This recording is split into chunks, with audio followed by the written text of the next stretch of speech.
faire de la santé mentale cette grande cause nationale. Alors qu'est-ce que l'USAE déjà? Et puis pourquoi est-ce que c'est important de donner cette visibilité-là au sujet de la santé mentale?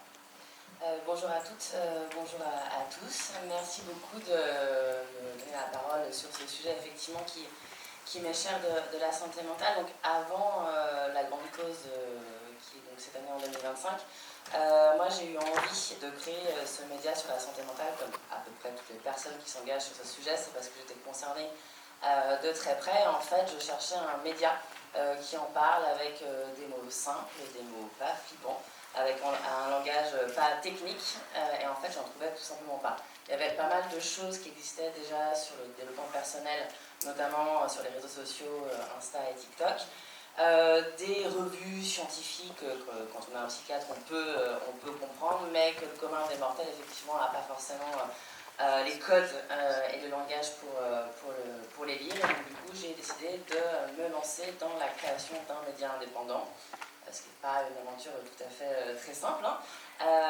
Et l'idée, c'est de parler de santé mentale à travers un prisme culturel. En fait, moi j'ai une définition culturelle qui est plus anglo-saxonne, donc c'est les arts certes, mais c'est aussi le sport, l'engagement, le travail, voilà, c'est tous les pans effectivement de notre vie quotidienne. Et l'idée, c'est de parler de santé mentale sans rentrer directement par le sujet de la santé mentale, qui, comme je vous l'ai dit, peut rebuter pour plein de raisons. Et on en parle à travers effectivement tout ce prisme-là. On en parle aussi avec une tonalité très positive. Donc là, vous avez effectivement un exemple de la charte graphique où on voulait quelque chose de très pop, de très coloré justement pour donner envie de s'intéresser au sujet. Et après, très multiplateforme, parce qu'effectivement, on s'adresse aux 18-35. Et donc, on est sur Instagram, sur TikTok, où on fait des contenus psycho-éducatifs sur la santé mentale. On a une newsletter, également des podcasts et des événements. Et on fédère maintenant une communauté d'un peu plus de 200 000 personnes. Donc ça, c'est, voilà. J'ai commencé en 2020, avant que le terme santé mentale soit un terme autorisé. Maintenant, ça l'est. Maintenant, effectivement, c'est une grande cause nationale. Et moi, j'ai fait partie du collectif d'associations qui a fait effectivement du militantisme sur le terrain pour mener ce sujet au plus haut niveau, et notamment au niveau effectivement du gouvernement. Donc voilà, maintenant la grande cause est lancée, on attend de voir ce que ça va donner concrètement. Alors l'USAE s'adresse spécifiquement du coup aux jeunes. L'âge des jeunes évolue à chacune de chaque personne, mais on s'adresse spécifiquement aux jeunes. Comment est-ce que par le biais justement de la culture ou des cultures, vous arrivez à toucher, à venir susciter l'intérêt et à venir avoir cette effet de pédagogie, de démocratisation sur les sujets de santé mentale? Déjà, de base, la santé mentale, alors c'est très vaste, la santé mentale, comme je dis ça, effectivement, ça va de l'émotion qui nous traverse toutes et tous aux troubles psychiques, sur lesquels, en vrai, il y a encore pas mal de tabous, contrairement à la santé mentale qui nous rentrait maintenant dans les mœurs. Ce qu'on fait, nous, en fait, c'est qu'on passe par la culture où on incarne, en fait, le sujet avec des personnes qui prennent la parole sur le sujet de la santé mentale, et souvent, c'est des gens de la culture qui ont commencé à le faire, qui ont d'abord commencé à le faire dans les pays anglo-saxons qui sont un petit peu moins tendus sur le sujet de la santé mentale que nous. Il y a eu Simone Biles qu'on a parlé au moment des JO. Il y a également Stromae qu'on a parlé en Europe en 2021 pour parler d'un sujet qui est vraiment pas simple, qui est celui du suicide finalement. On a parlé au JT de TF1. Et après il y a des icônes, on parlait de rap un peu plus tôt. Il y a également de plus en plus de personnalités du monde du rap qui prennent la parole sur la santé mentale. Je pense à des artistes comme Isha ou comme Kendrick Lamar typiquement, et ça nous permet effectivement d'autoriser certaines personnes à s'intéresser au sujet, à donner des représentations, et après à commencer à rentrer sur des contenus un peu plus psycho-éducatifs et un peu plus scientifiques, on va dire, sur le sujet de la santé mentale. Alors, je vais passer à vous, Jamal. Vous êtes psychiatre de profession. On a eu l'occasion de vous voir dans le documentaire État limite, pour ceux qui n'ont pas vu ça, est disponible sur Arte et sur YouTube. Très beau documentaire où on vous suit justement dans votre pratique en hôpital public. On voit notamment que vous mettez en place des ateliers de théâtre avec vos patients. Pourquoi est-ce que vous faites ce choix de passer par la pratique artistique, la pratique culturelle, et qu'est-ce que ça vous permet dans l'accompagnement du coup de ces patients? Large question. Qui va m'obliger à faire quand même une courte digression, où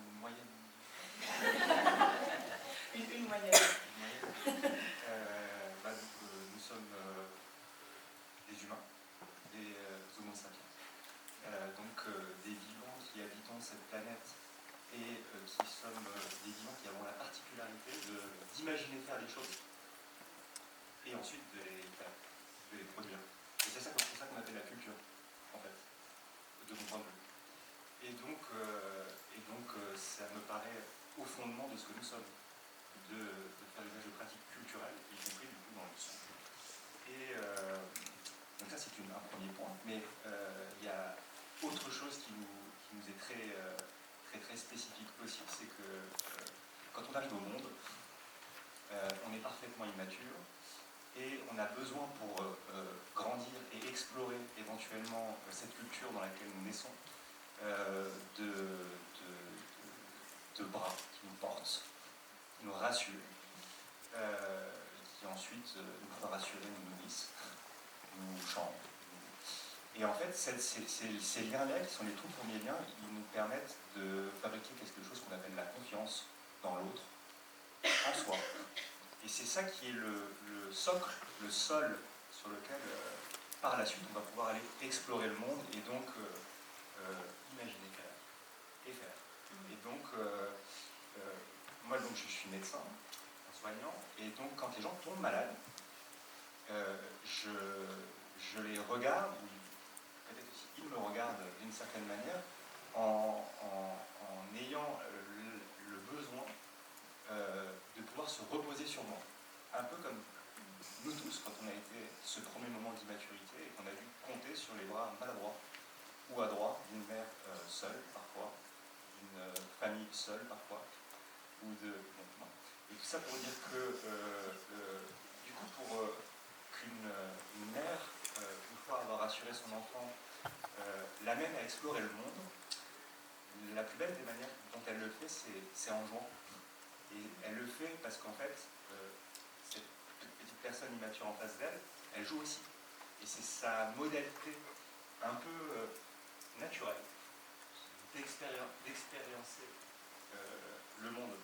Et donc, quand les gens tombent malades, moi je veux leur offrir ce cadre-là, de nouveau. C'est-à-dire la possibilité d'avoir un espace dans lequel ils se sentent rassurés et où ils puissent de nouveau s'imaginer faire des choses et les faire. Et c'est ça qui soigne à mon avis. C'est pas peut-être, on pourrait lire peut-être dans des articles scientifiques ou dans des manuels de psychiatrie, mais encore que, il existe parfois dans des manuels ce type de propositions. Mais en règle générale, on va avoir tendance à soigner des conséquences sans s'intéresser aux causes et on va vouloir un peu tirer sur la plante au lieu de la laisser se développer par elle-même et de juste créer les conditions d'un milieu propice. Et donc je suis désolé de cette immense digression en fait finalement. C'est le sujet de la discussion. Je ne considérerais pas ça comme une digression. Je ne sais pas si vous allez me poser d'autres questions. Non, mais par contre, peut-être pour donner à voir effectivement ces espaces que vous créez et l'impact que ça peut avoir, on a prévu un petit extrait du coup du documentaire, et notamment avec un des patients, qu'on voit dans sa chambre et en interaction du coup dans les espaces d'art-thérapie. T'es occupé ? Moi, franchement, de toute façon, j'ai pas le temps. Faut que j'aille à Bichat dans un quart d'heure. Journée de douleur.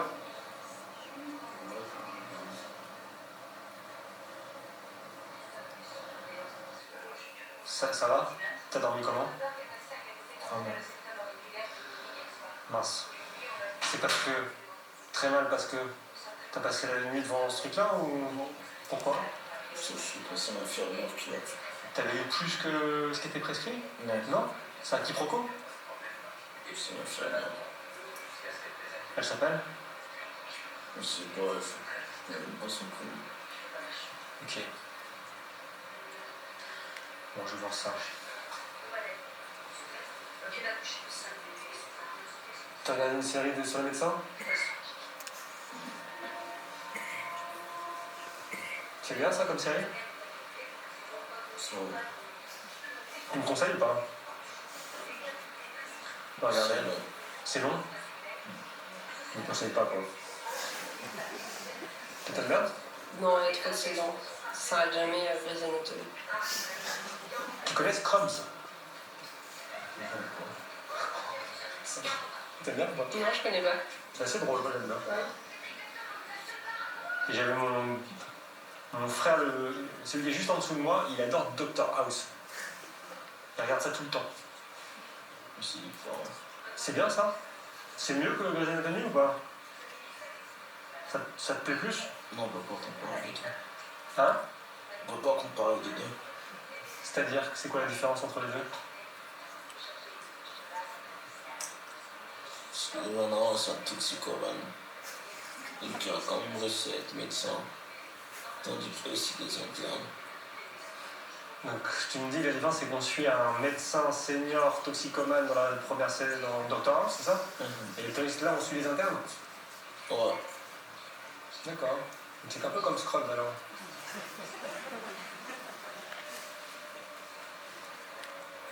Bon. Je te tranquille. Faut que je me sauve, mais je compte impérativement sur ta présence au groupe demain. Faut aller à la fin. Quelle fête? Il y a une fête. Quelle fête? C'est pas quoi? Quoi? Il y a une fête ce soir. Non. Quoi? Non, non, non. Rosalie Matin, Rosalie Matin. Rosalie Matin. Mais on y va tous ensemble, du coup. Attends. Non, mais regarde. Regarde, il n'y a personne dans cette fête. T'entends la musique? Non. Détends-toi à boire. Je veux pas. Et stop! Je ne peux me marier à ce Paris. Je décide donc de me donner cette mort temporaire.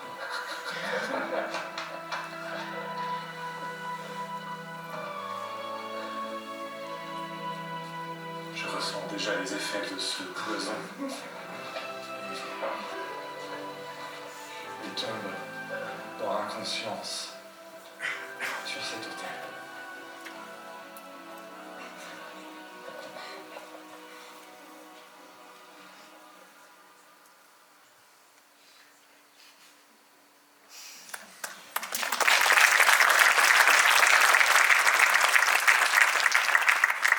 Ce qui est fort dans cet extrait, c'est à la fois voilà, la difficulté dans la première partie à créer du lien et à essayer de créer cette conversation, même si au final d'avoir ce vecteur commun qui est du coup la série télé, tout ça, ça permet au moins d'avoir un début de conversation. Et puis derrière, par contre, l'atelier, où on voit quand même beaucoup plus d'ouverture de la part du coup, je me rappelle plus son prénom. Indy, Ouais. qui repose en paix. Ouais. Bah, on voit que ouais, c'est assez flagrant, une chambre d'hôpital terne dans laquelle il n'a même pas ouvert les volets. Les jours. C'est dire à quel point ouais, c'est des espaces où on est un peu isolés, mis de côté un peu. Et en fait, le seul espace qu'on a pour accéder à une forme qui est enfin, de culture, mais sortir de l'ennui, c'est la télévision. C'est la seule chose qu'il y a. Il n'y a même pas d'espace forcément dans les séries pour que toutes les personnes hospitalisées puissent se retrouver. Mais là, ce qui je trouve aussi intéressant, alors évidemment quand on le voit dans un autre espace, où on décide de faire autre chose, et notamment de faire du théâtre et de jouer, bah alors que ça peut être une heure après, hein. C'est plus du tout la même présentation, c'est plus du tout le même visage, il est plus renfermé, il n'a plus ses symptômes douloureux. Enfin, bon, vous voyez ce que je veux dire, quoi.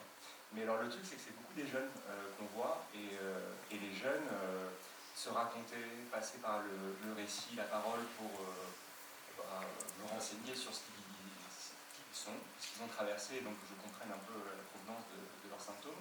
C'est pas très facile en fait. Et même dès lors, pour peut-être certains d'entre vous ici, même avoir appris à nommer ses émotions, c'est quelque chose qui est pas évident. Et donc, ça s'apprend à l'école, enfin ça s'apprend dans la famille, en jeune normalement. Ah, elle est en colère là. Ah, t'es triste, ah, t'es déçu parce que peut-être j'avais formulé telle promesse et puis je l'ai pas tenue. Enfin, des choses élémentaires. Et en fait, si c'est pas nommé, et ben ça se manifeste quand même à un certain moment et ça fait ce qu'on appelle symptômes. Et ben mon travail, c'est d'interpréter ces symptômes. Et donc, quand quelqu'un comme Wendy qui a pas eu de famille, et qui a même du mal à. Enfin, qui a perdu très précocement ses parents, qui va avoir du mal, du coup, même à avoir le souvenir d'un récit de vie un peu chronologique avec des extrêmement compliqué. Donc de passer par des espaces qui sont un intermédiaire entre le geste et la parole, on va dire, mais qui sont du coup qui sont moins effractants, bah, c'est déjà une manière d'être ensemble et de se faire confiance et de se lier, de se rencontrer. Et puis par après, du coup, par des jeux d'identification les uns avec les autres, peut-être que c'est pas à moi qui va raconter, peut-être que c'est à un autre. Et donc du coup, ça va quand même circuler. Et donc ça va faire une constellation de choses qui vont faire aussi que mon fardeau, qui est de garantir la sécurité du groupe, à travers la confiance qu'ils ont, que j'ai construit avec eux, du coup, j'ai plus rien à faire d'autre que juste être présent et les laisser faire. Et ça, c'est assez chouette quand on est médecin et quand on veut déjouer la question du pouvoir. On a parlé beaucoup de violence structurelle, de violence de genre, de la question aussi de la démocratie. Et c'est vrai que d'ouvrir des espaces dans lesquels chacun peut apprendre la parole, défendre une idée. Alors en plus, quand on joue, ça fait moins mal aussi, c'est peut-être moins dangereux. Mais c'est ça l'exercice de la démocratie aussi, c'est de défendre une opinion et le faire de manière à se disputer de manière courtoise. Qu'on n'en arrive pas devant les tribunes, ou qu'on n'en arrive pas à ce que le geste qui doit aller vers la parole, la main qui tend, qui ouvre la bouche, ne se retourne pas en autre chose qui serait les coups. C'est souvent comme ça, soit ce qu'on s'inflige, soit ce qu'on inflige aux autres. Et donc, voilà, pour toutes ces raisons, ça me paraît cardinal, en fait, de sanctuariser ce type de pratique. Et si je peux me permettre aussi de rebondir sur ce que vous venez de dire, si le fait de jouer sur la culture et sur la création, pour les personnes qui souffrent de troubles psychiques, quels qu'ils soient, ça permet aussi de se raconter au-delà aussi d'un diagnostic et au-delà d'une étiquette, parce qu'on a aussi très vite tendance, notamment sur les personnes qui ont un trouble psy, à les résumer à leurs troubles, à les appeler le bipolaire, la schizophrène, etc. Chose qu'on ne ferait pas du tout en fait avec des maladies physiques. Typiquement, je prends un exemple assez violent, mais on ne dirait pas le ou la cancéreuse en fait. En fait, on ne résume pas des gens à une maladie, et je trouve effectivement que de passer par la création, ça permet effectivement d'avoir d'autres points d'entrée pour se raconter, mais aussi pour exprimer ce qu'on traverse. Ce qui est intéressant, c'est que là on voit comment est-ce que la pratique, le jeu, et l'accès du coup au jeu, qui est en fait la pratique artistique aussi, permet du coup de créer ces espaces et un milieu aussi pour les personnes qui sont victimes de troubles psychiques. C'est aussi le cas plus largement, on parlait de santé mentale qui n'est pas uniquement la maladie mentale, c'est aussi plus largement le cas dans la population française. Amélie, pour un peu rebondir sur quelques éléments du coup du baromètre, les Français en général voient ce lien aussi avec le bien-être individuel dans la pratique artistique. Artistique et culturelle. En effet, je reviens à des choses un petit peu techniques, désolée, c'est moins incarné, mais c'est vrai que les chiffres aussi, ce que vous avez exprimé Julie au début de l'intervention, c'est que ce qui est étonnant, c'est que 92% des Français font le lien entre art, culture et santé mentale, bien-être psychologique. Donc c'est pour tout le monde une évidence. Ça, c'est vrai que c'est quelque chose qui permet de fonder et de justifier un certain nombre d'actions concrètes, de décisions publiques. Et c'est vrai que ça part aussi de tout un canevas d'études qui ont été faites, notamment par l'OMS, qui a montré que, par des recherches scientifiques, il est avéré que ça aide au niveau psychologique et physiologique. Et il y a un chercheur, vraiment quelqu'un de passionnant, qui s'appelle Pierre Lemarquis, qui est neurologue, qui a beaucoup travaillé sur le lien entre la musique et la santé mentale, et qui a montré que la pratique artistique finalement sécrète comme un médicament de la dopamine, de la sérotonine, et que c'est vraiment une réponse non chimique finalement à un certain nombre de troubles qui se manifestent dans chacun d'entre nous. Donc voilà, tout ça est vraiment réellement mesuré, quantifié. Donc après, il s'agit de le mettre en pratique concrètement, et notamment, c'est vrai que c'est plus mon prisme à moi dans le secteur de l'entreprise et de la communication. C'est vrai qu'on essaie d'accompagner les entreprises sur des projets qui ont du sens et qui vont leur permettre, non seulement avec leur public externe, mais aussi leurs salariés, de bouger, de se rendre plus efficace aussi, plus productive et plus inclusive. Et c'est vrai qu'en mettant les deux en parallèle, on s'aperçoit, et c'est vrai qu'il y a eu une énorme prise de conscience au moment du Covid, que l'éloignement de l'entreprise, la solitude chez soi, avait eu un impact extrêmement violent sur la santé mentale des salariés et que donc l'entreprise, par mémoire, avait un rôle à jouer et elle avait ce rôle. Et elle n'en avait peut-être pas complètement conscience. C'est vrai que là, du coup, on a voulu produire un baromètre et on l'a orienté beaucoup sur ces questions de santé mentale et on a mis en relation, il nous a semblé digne d'être présenté et raconté plus largement à travers ce baromètre. Et effectivement, on se parle tout au long de la matinée de la manière dont les entreprises vont venir créer du lien avec leur public, aussi du coup avec leurs collaborateurs, quand on est en interne, quand on met la culture à disposition de ses collaborateurs. Il y a quand même important, mais c'est une question qui m'intéresse beaucoup. Je me permets quand même de la poser. Oui, il faut je voulais rebondir sur une phrase que vous prononcez dans le documentaire, Jamal. Pour parler de votre travail, du coup, pas des entreprises, mais vous dites on ne peut pas mesurer dans le temps, quantifier ce que je fais, ça dévalorise ce que je fais, quand ce que je fais, c'est créer de la relation. Comment comptabiliser ce que ça fait de créer une relation? C'est un peu la problématique de cette matinée. L'objectif dans l'engagement culturel des entreprises, c'est de créer de la relation. Comment est-ce qu'on comptabilise ça avec...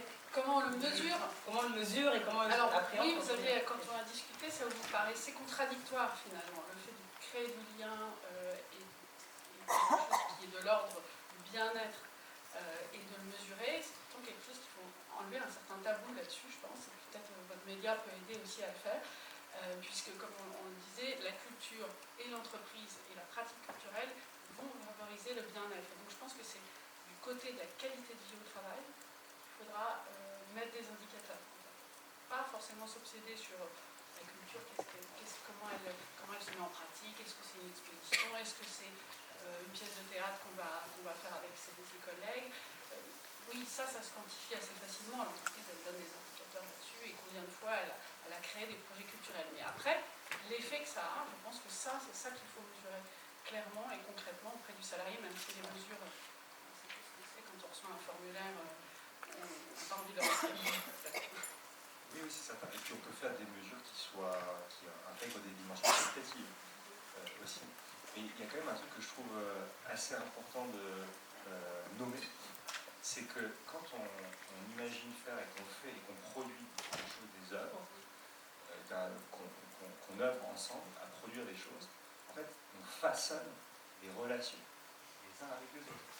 Et ça c'est une production qui, en soi, est la production de la société et des liens qu'on a avec les autres. C'est juste que quand on déconsidère ça dans le sens où on considère que produire, ça n'est pas uniquement, que c'est uniquement produire des choses et ça n'est pas principalement produire des relations les uns avec les autres, en même temps qu'on perd des choses. C'est là qu'on perd de vue, en fait, c'est toute une question je pense, quand je parlais de sanctuaire, c'est-à-dire il faut hiérarchiser les choses.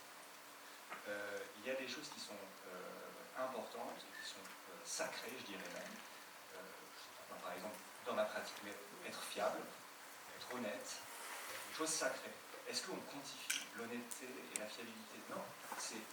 Mais c'est des attentes qui sont des impératifs, qui font que la confiance dont on parlait tout à l'heure va naître, parce que je ne suis pas 4 heures de retard. Donc c'est juste avoir en tête que, effectivement, pour améliorer l'efficience de telle ou telle chaîne de production, peut-être qu'il faut